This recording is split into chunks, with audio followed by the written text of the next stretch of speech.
Come on. We got a whole segment on who's hot. Woohoo! Just kidding. Let's start, Chandler. You're going to be first in this, so pay attention to the words I'm about to say. LeBron said that the Cavs are under the most pressure of any team entering the season. Do you agree? I do somewhat agree, just because based on their ridiculously good start last year and the 15-0 or whatever it was, and laying the egg in the playoffs and basically returning your entire team. You switch your coach. You get Atkinson gets Coach of the Year. You have this budding star in Evan Mobley, this current star in Donovan Mitchell. You have depth. You have shooting. So this team was basically the best team in the Eastern Conference all year long last year and didn't come out of the Eastern Conference. So with that, and you bring back the same exact unit, there is some pressure with that. Now, again, the East is nowhere near as competitive as the West, and there's a lot of teams in the West I think are better than the Cavs, especially right now. But I do feel like there is a sense of urgency and pressure with this group. How many times are we going to ride this group till we get a chip? And it wasn't last year. I disagree. And the only reason I disagree is because as great as the Cleveland Cavaliers played last year, they never had an expectation level. Like, they were rolling, but they're never... It felt like a bonus. Yeah, but if like you're 64-18, you think that there's got to be an expectation. But that's hindsight, though, Chandler. Even when they were rolling last year, we still were like, well, let's see what they do. Like, we didn't have an expectation level for them. We had an expectation level for OKC. Yeah. We had an expectation level for Denver. We had an expectation level for Boston. We didn't have that same feeling for Cleveland. We knew that they were in the run. We knew that they had all of the pieces to make something shake, to be disruptive. But when they fell short, we didn't make a big deal out of them being bounced out of the playoffs. We didn't make it a big thing. Now, they do return everybody. That is pressure, but I don't think that's the most pressure out of everybody. If for me, I feel like OKC is kind of getting away with murder a little bit from the expectation level because they're exceeding expectations still. Right. They're still playing at a high clip. They still win 2 big double overtime games, so that alleviates everything. But if they would have came out and smoked a couple of those games or 1 or 2 of those, we're having a different conversation about OKC. I think that's more pressure than it is for Cleveland. So that's my opinion. I feel like in the East, the Knicks are under more pressure. Well, think about I would agree with that too. Think about the Eastern Conference too. Like everyone, the big bad Celtics. Sure. They're kind of out. Yep. Pacers made the glorious run last year. They're winless completely and they're broken. out. Yeah. Philly with Joel's health and stuff, they're out. The Orlando Magic struggles early. They're out. So I think there's even more so pressure now that the East is so wide open and they are by far on paper the best team. There's expectation. Yeah, but is there pressure for anybody? I don't think anybody thinks any of the teams in the East can come out anyway. But if the Cavs lose in the second round, do they then didn't they trade Garland, or then they have to switch it up, right? No, but I think that's a different conversation than them playing with pressure on them all season. I think that's a completely different conversation. I couldn't agree more. I believe this is an overreaction. And it's also, when did LeBron say this? Yeah, why? I don't know that. But like Lou said, it's other teams I could look at before this team. Nobody expected them to be a championship team last year or this year. Did they have an incredible season? Absolutely. But having an incredible regular season doesn't necessarily mean you're a championship contender. I think they're still a good team. Obviously, they'll be a playoff team this year, and they'll be in the running. They'll make noise, but like you said, I can consider the Knicks more. I can even consider the Lakers a more of a team that But isn't that just market driven though? It's just more so in the expectation. But that's is that not part of the conversation? Like why not Denver? If they lose 3 in a row, that won't be the top story. Yeah, but there's no pressure on the Lakers to win a championship this year just because of the Lakers. There's pressure on the Cavs. Denver blew up a championship starting 5. Why is it not more pressure on them? Let me ask you a question, Chandler. Let's be. I just think because they're going to run away with the East, so it's like if you're going to dominate like you did last year, 24 and 18. I'm saying like what you did last year.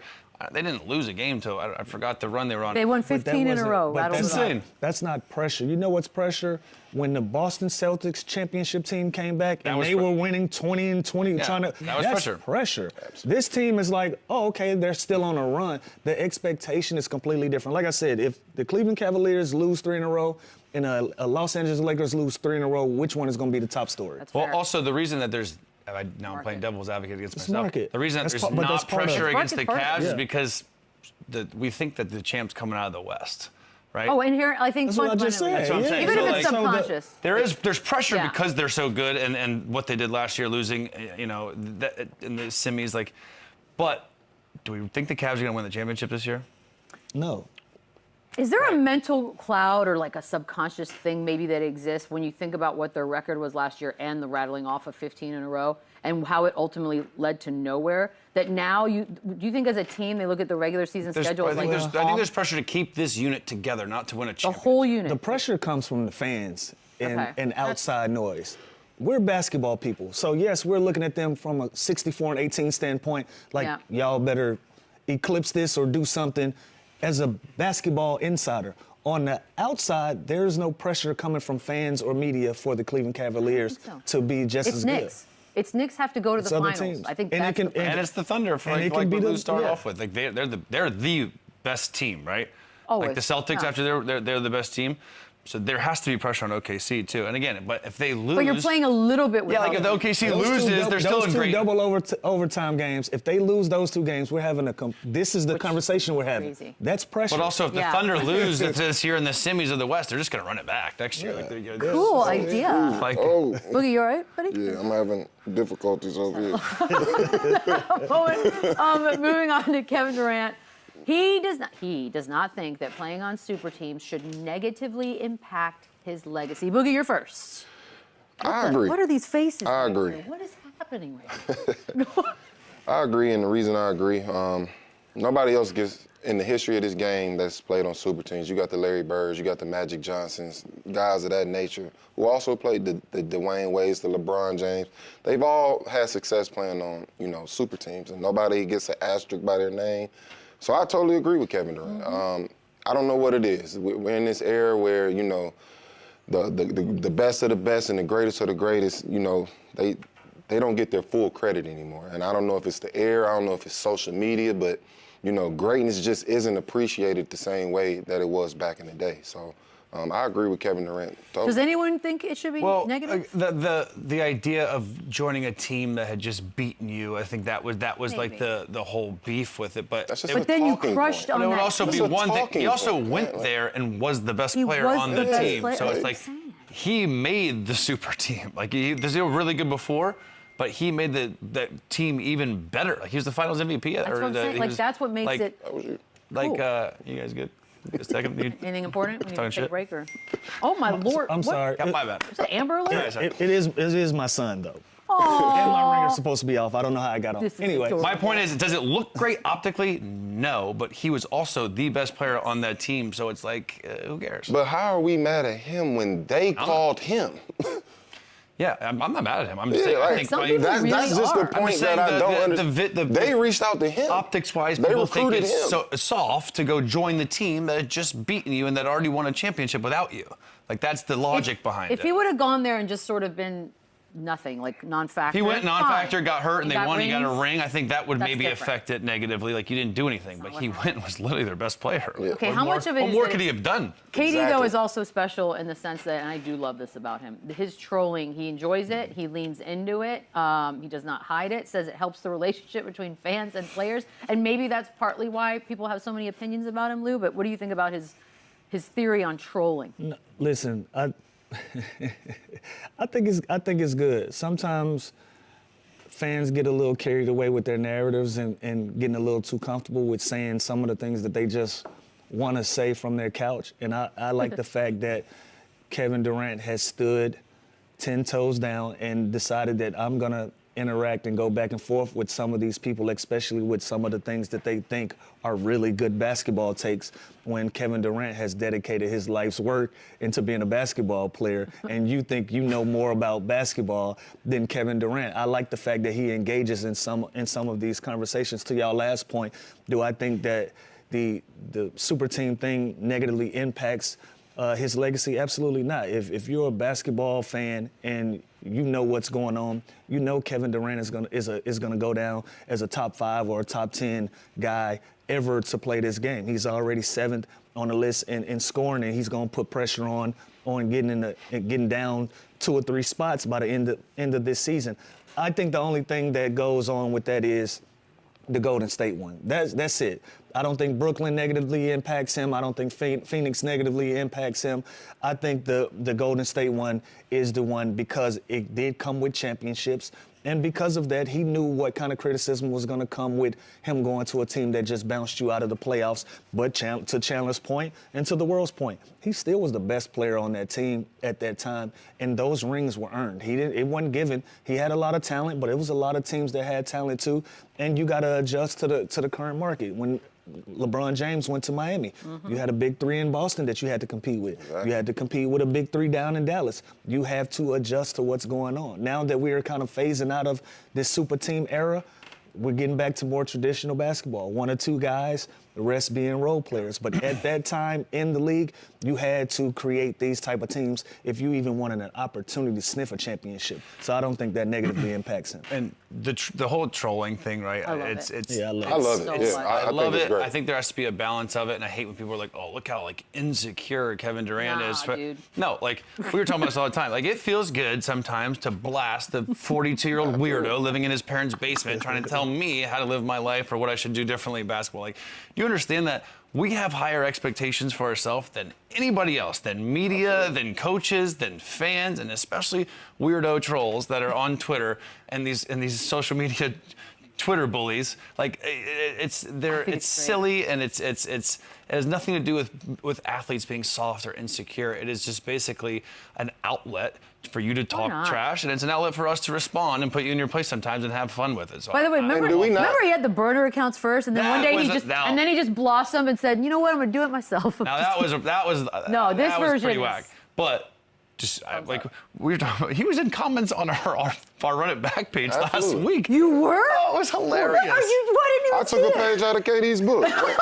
But for me, I look at it as Kevin Durant being a humble person. We talk about superstars and how we want them to be humble. I feel like this is a sign of humbleness. The fact that he can take time out of his day to talk to a weirdo borrowing his neighbor's Wi-Fi. I think that's a sign of humbleness. Wi-Fi. I will say, I used to purposely do like, all right, Q&A time on Twitter. So fun. Just to respond to the mean stuff, to like just to clap back at them, because it's fun. It's funny. It's engaging, and like half the time someone would talk trash to me and I would respond. They would then respond like dying laughing and just literally being like, "Oh, I was just trying to get your attention." It's like that's all it is for them, is them. You wake up sometimes and say, "Today I got time, cuz." I'm gonna do a Q&A today. But it also depends on where you are in life, right? Depending on my mood and how it swings. Exactly. We might have it at a You might have some time on a certain I might day. have some time. You know what? After the shot, let's go live on it. I'm with it. Let's do it. I got you. Can this be a thing? Yes. Let's do it. I used to do let me guess what you do for a living by your picture, and it was the most fun ever. I like that. Yeah, it was fun. Let's do You it. get to be, Oh, I like. Can I steal that? Can I of course, have that? Lou, what's mine is yours. Thank you. Reggie Miller said that. appreciate it. Okay. You know what I like to do? Oh God. We're down a rabbit You hole put now. up a mugshot of somebody and you have to guess what crime they committed. Also, Where have we gone? fantastic game. Are we still in the air? Okay. Get into that when you have some time. Got game. You're on the Toto. Can I get to Reggie Miller for 1 second? The Toto, you're such an elitist. OKC's big four, Katie, Russ, Harden, and Serge. He thinks they should all 4 of them, have their numbers retired. And I think some people will probably go, oh, Katie and Russ, sure. But the Harden and Serge, maybe, I don't know, Lou. Are we good? He had a point before last season. Okay. Before last season, he had a point. see where you're going. Hold on. Hear me out. Let me land, Boogie. Go ahead. Before last season, those guys set a standard. Yeah. Now that standard is different. Dang. That standard is completely different now with these guys bringing the championship to OKC. Can you make a case for Russ? Can you make a case with KD? Absolutely. Now, when you go Serge, when you go James, that is up to the organization. That's up to the city and how impactful they impact was. Let's not forget Nick Collison is already retired there because, but that is because Boogie's of, point is made. Listen, What are we talking about? no, but you know why?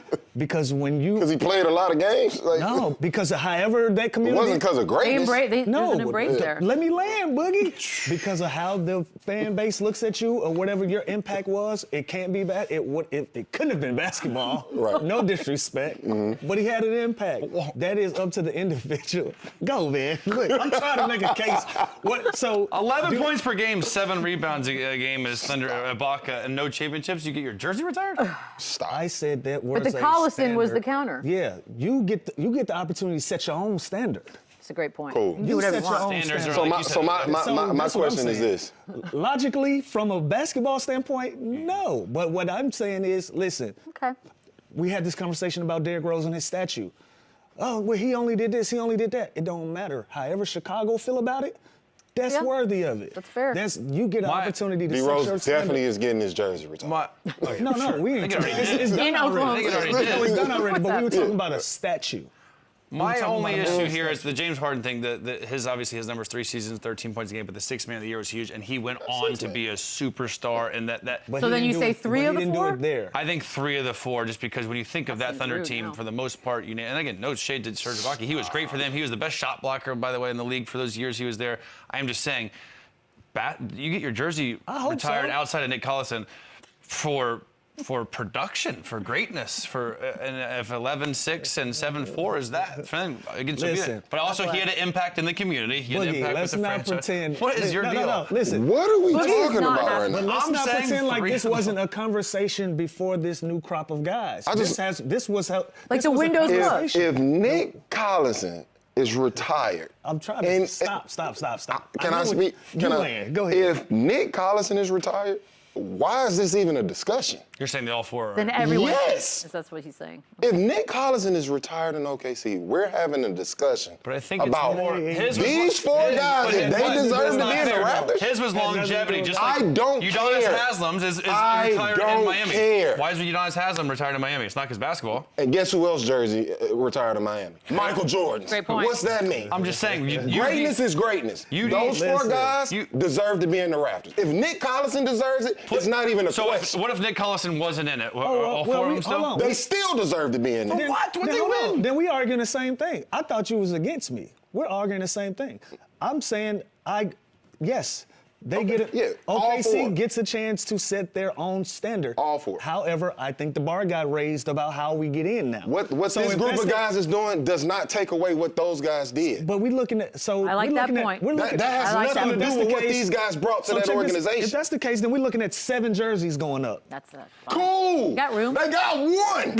SGA's going. Fill the arena. By the way, so whole team. Jalen, Chet, and SGA, they got a championship. They're race. gone. They're going to be in the rafters. They're gonna have no more That's what I'm space, saying. Boogie. Like, what's the We're talking about an arena. Can we ask you, Boogie? What is the standard though? Oh dear. Greatness. Were those 4 guys, when they played in those uniforms, were they great or not? They were really, really good. They weren't great. They They didn't were win a awesome. championship. They Yeah. were not great. It was fun. They were It awesome. was a great So what's chapter. Nick Collison? I don't. Okay, that's the That's a attendance different- I record. think it's That's a- longevity. All right, it's we're gonna- career. I It's never said community. Nick Collison. No, man. that's They're gonna great, but continue this. that's an I incredible think they were. point. I think We'll they were be right really back. good. These guys. So he were- was great because he never missed work for 20 years. James Like, Harden was. James Harden became great in the Why? Houston Rockets. Run it back, yeah. Run it up. Run it back, yeah. Run it up, run it back.